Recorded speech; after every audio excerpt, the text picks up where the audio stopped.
स्वागत है आपका target with Ajay sir class में।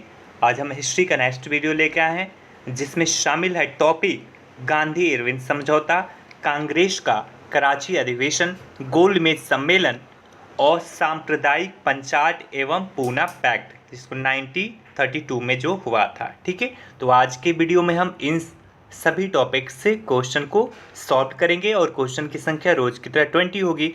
और आप सबसे रिक्वेस्ट, अगर आप हमारे चैनल पे पहली बार विजिट कर रहे हैं तो हमारे चैनल को सब्सक्राइब कर लें, दोस्तों में से शेयर कर दें और हमेशा वीडियो के अंत तक बने रहें। और हमारा जो करेंट अफेयर का सेशन चलता है उसे आप देखें और वहाँ से लाभान्वित हो, क्योंकि करेंट अफेयर्स हमारा बहुत ही अच्छा होता है, जेन्युइन होता है और वो होता है जो आपके एग्जाम में पूछे जाते हैं। ठीक है, चलते हैं पहले प्रश्न की ओर। इनमें से किसने अप्रैल 1930 में नमक कानून तोड़ने के लिए तंजौर तट पर एक अभियान संगठित किया था? Option A V O Chidambaram Pillai, option B C Gopalachari, option C K Kamaraj, option D Annie Besant. तुरंत आप लोग आंसर कर दें बहुत कम समय में।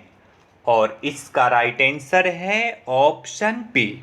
Option B is the right. हमने इससे पहले वाले वीडियो में भी इससे डिस्कस किया था। ठीक है, 6 अप्रैल 1930 को गांधी जी ने गुजरात के दांडी तट पर नमक बनाकर नमक कानून का उल्लंघन किया। इसी के साथ संपूर्ण देश में सविनय अवज्ञा आंदोलन का शुभारंभ हुआ तथा समस्त देश में नमक कानून उल्लंघन संबंधी अभियान संचालित किए गए। तमिलनाडु के तंजौर के समुद्री तट पर सी राजगोपालाचारी यानी कि चक्रवर्ती, इनका पूरा नाम है चक्रवर्ती राजगोपालाचारी ने त्रिचिनापल्ली से वेदरायण की नमक यात्रा प्रारंभ की। 30 अप्रैल को इनको गिरफ्तार करने के बाद भी यह आंदोलन इनके समर्थकों द्वारा चलता रहा। चलते हैं अगले प्रश्न की ओर। भारतीय स्वाधीनता संघर्ष के दौरान रेड शर्ट यानी लाल कुर्ता के नाम से भी पहचाने जाने वाले खुदाई खिदमतगारों ने आह्वान किया। ऑप्शन ए उत्तर पश्चिमी पख्तून जनजातीय क्षेत्रों को अफगानिस्तान के साथ मिलाकर एक करने का, ऑप्शन बी औपनिवेशिक शासकों को आतंकित करने और अंत में उन्हें हटा देने के लिए आतंकवादी युक्तियों और तरीकों को अपनाने का, ऑप्शन सी राजनीतिक और सामाजिक सुधार के लिए साम्यवादी क्रांतिवादी विचारधारा अपनाने का, ऑप्शन डी पठान क्षेत्रीय राष्ट्रवादी एकता का और उपनिवेशवाद के विरुद्ध संघर्ष। और इसका राइट आंसर है ऑप्शन डी। ठीक है, option D is the right. Pathan क्षेत्रीय राष्ट्रवादी एकता का और उपनिवेशवाद के विरुद्ध संघर्ष का। ठीक है, उत्तर पश्चिमी सीमा प्रांत में खान अब्दुल गफ्फार खां के नेतृत्व में खुदाई खिदमतगार आंदोलन स्वयंसेवक संगठन स्थापित किया गया था। इन्हें लाल कुर्ती के नाम से भी जाना जाता है। लाल कुर्ती संगठन ने पठानों की राष्ट्रीय एकता का नारा बुलंद किया और अंग्रेजों से स्वतंत्रता के लिए ब्रिटिश उपनिवेशवाद के विरुद्ध आंदोलन संगठित किया तथा श्रमजीवियों की हालत में सुधार की मांग की। ठीक है, चलते हैं अगले प्रश्न की ओर। लाल कुर्ती दल संगठित किया गया था। लाल कुर्ती दल संगठित किया गया था। ऑप्शन ए स्वतंत्र पख्तूनिस्तान बनाने के लिए, ऑप्शन बी पाकिस्तान का सृजन निश्चित करने के लिए, ऑप्शन सी अंग्रेजों को निकालने के लिए, ऑप्शन डी स्वतंत्रता के पश्चात भारत को एक साम्यवादी देश बनाने के लिए। और इसका राइट आंसर है ऑप्शन सी अंग्रेजों को निकालने के लिए। ठीक है, जब अन्य प्रांतों में मुसलमान स्वयं को सत्याग्रह आंदोलन से अलग रख रहे थे तो उत्तर पश्चिमी सीमा प्रांत के मुसलमानों ने खान अब्दुल गफ्फार खां के नेतृत्व में सविनय अवज्ञा आंदोलन में एक महत्वपूर्ण भूमिका निभाई थी और ये आंदोलन था अंग्रेजों को बाहर निकालने के लिए। चलते हैं अगले प्रश्न की ओर। गढ़वाल रेजिमेंट के सैनिकों ने प्रदर्शनकारियों पर गोली चलाने से इनकार कर दिया था। ऑप्शन ए खिलाफत आंदोलन में, ऑप्शन बी असहयोग आंदोलन में, ऑप्शन सी सविनय अवज्ञा आंदोलन में, ऑप्शन डी भारत छोड़ो आंदोलन में। और इसका राइट आंसर है ऑप्शन सी सविनय अवज्ञा आंदोलन में। ठीक है, सविनय अवज्ञा आंदोलन के दौरान पेशावर में गढ़वाल रेजिडेंट के सिपाहियों ने निहत्थी भीड़ पर गोली चलाने से इनकार कर दिया था। ठीक है, और इसी क्षेत्र के खान अब्दुल गफ्फार खां नेता थे, प्रभावी नेता थे। ठीक है, चलते हैं अगले प्रश्न की ओर। सन 1930 में अंग्रेज सरकार के विरुद्ध प्रसिद्ध पेशावर कांड का नायक कौन था? Option A general BC Joshi, option B major Dhan Singh Thapa, option C Veer Chandra Singh Garhwali, option D Prem Singh Negi. सन 1930 में अंग्रेज सरकार के विरुद्ध प्रसिद्ध पेशावर कांड का नायक कौन था? और इसका राइट आंसर है ऑप्शन सी वीर सिंह गढ़वाली। ठीक है, वीर सिंह गढ़वाली ने यहां पर पेशावर कांड का नेतृत्व किया था। चलते हैं अगले प्रश्न की ओर। जिया तरंग आंदोलन कहां प्रारंभ हुआ? जिया तरंग आंदोलन कहां पे हुआ था? ऑप्शन ए नागालैंड में, ऑप्शन बी त्रिपुरा में, ऑप्शन सी मणिपुर में, ऑप्शन डी मिजोरम में। और इसका राइट आंसर है ऑप्शन सी मणिपुर में। ठीक है, मणिपुर में सविनय अवज्ञा आंदोलन के दौरान मणिपुर की जनजातियों ने भी सक्रिय भागीदारी दिखाई। यहाँ पर आंदोलन का नेतृत्व नगा जनजाति की महिला गैडी नेल्यू ने किया। इसे जिया तरंग आंदोलन कहा जाता है। ठीक है, इसका नेतृत्व किसने किया? तो इसका नेतृत्व किया था जनजातीय महिला गैडी नेल्यू ने। ठीक है, चलते हैं अगले प्रश्न की ओर। बेगूसराय के चौकीदार टैक्स के विरुद्ध आंदोलन एक हिस्सा था।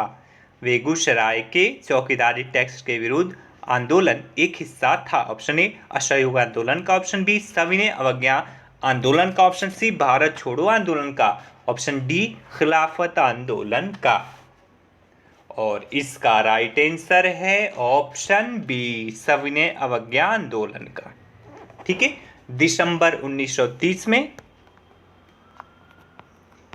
सविनय अवज्ञा आंदोलन के दौरान उत्तरी बिहार के सारण जिले में, याद रखिएगा सारण जिले में आंदोलन हुआ था। ठीक है, उत्तरी बिहार के सारण जिले में चौकीदारी टैक्स के विरोध में प्रदर्शन हुआ और प्रदर्शनकारियों ने बंदूक से 27 बार छर्रे दागे जाने की परवाह नहीं की और अगले महीने बेगूसराय में स्वतंत्रता दिवस के लिए एकत्रित भीड़ में भारी संख्या में ग्रामवासी आकर सम्मिलित हुए और उपमंडल अधिकारी को एक गड्ढे में खदेड़ दिया।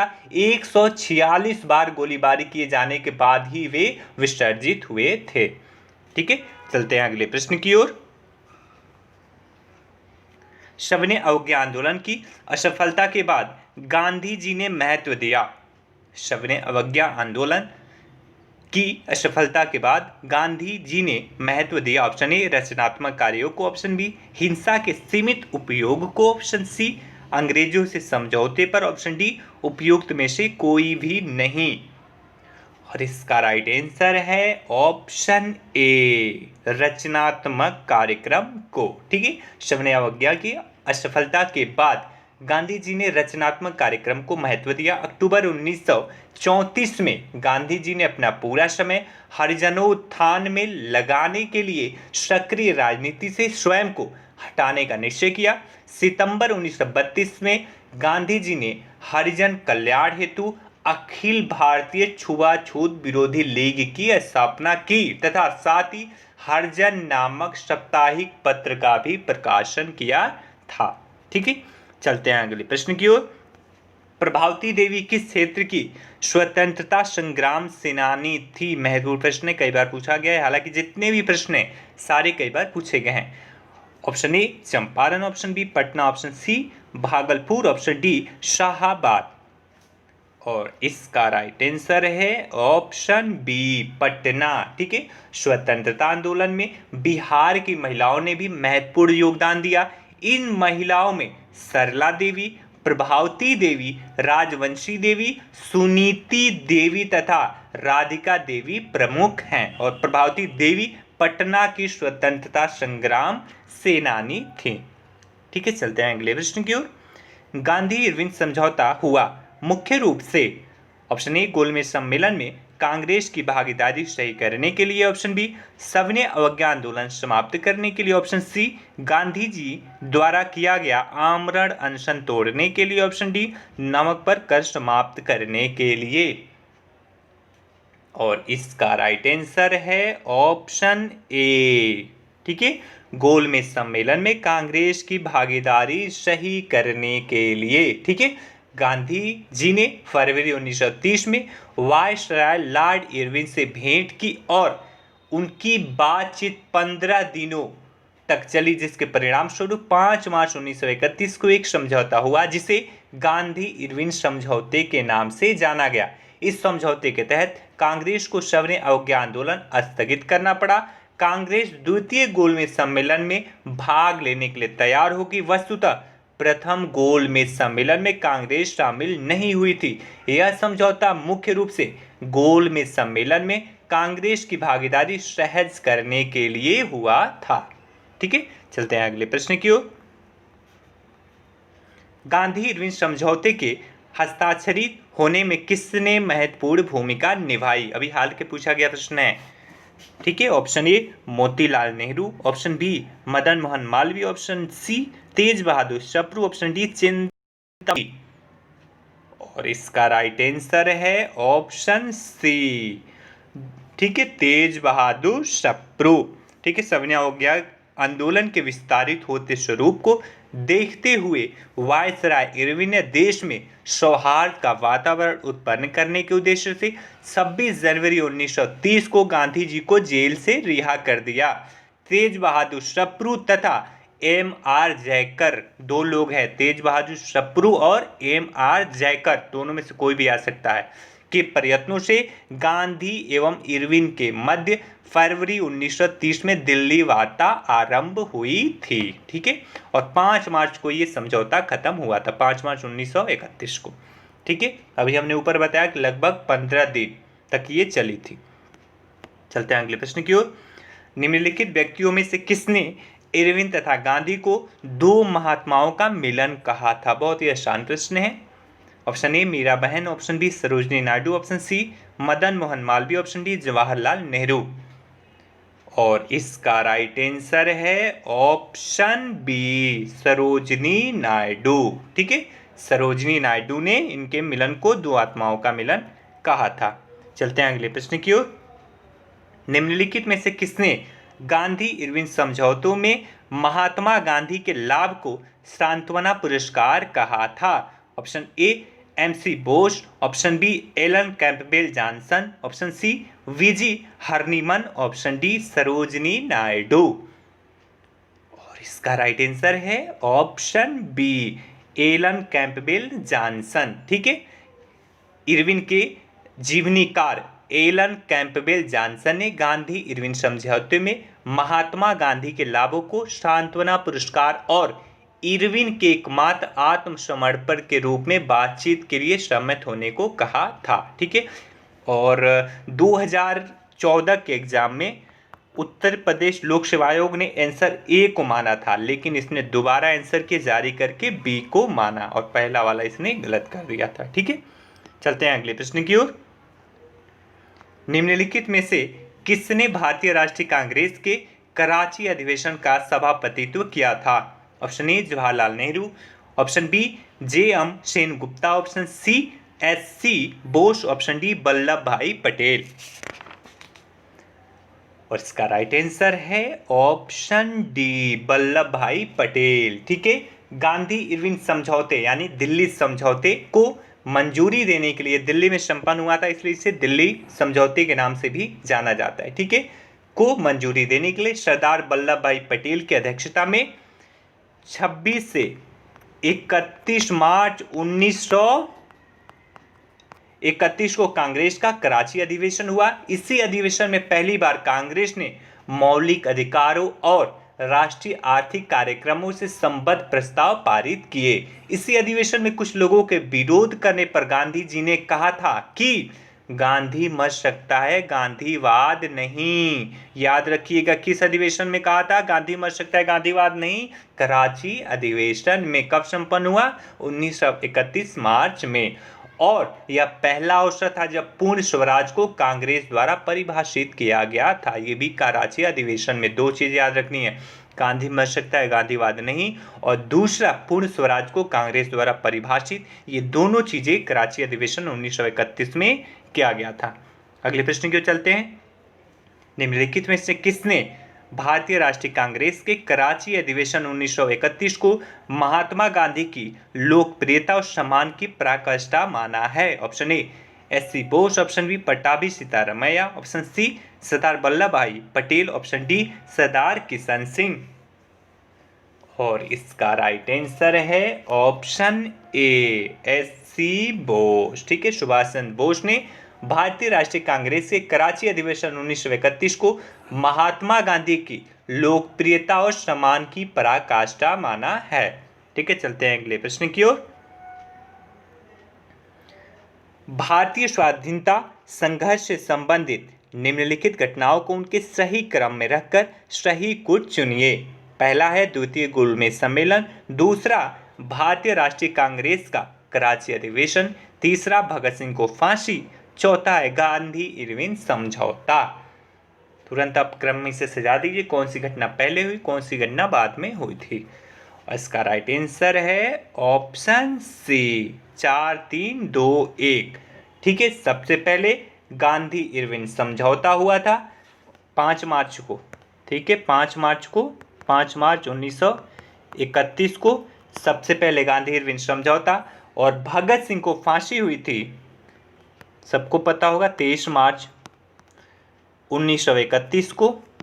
ठीक है, और भारतीय राष्ट्रीय कांग्रेस का कराची अधिवेशन हुआ था 26 से 31 मार्च 1931 को, और जो द्वितीय गोलमेज सम्मेलन था ये सबसे बाद में 7 सितंबर 1931 को हुआ था। ठीक है, option C is the right. चलते हैं अगले प्रश्न की ओर। निम्नलिखित में से किस भारतीय नेता ने लंदन में प्रथम गोलमेज कॉन्फ्रेंस में भाग लिया था?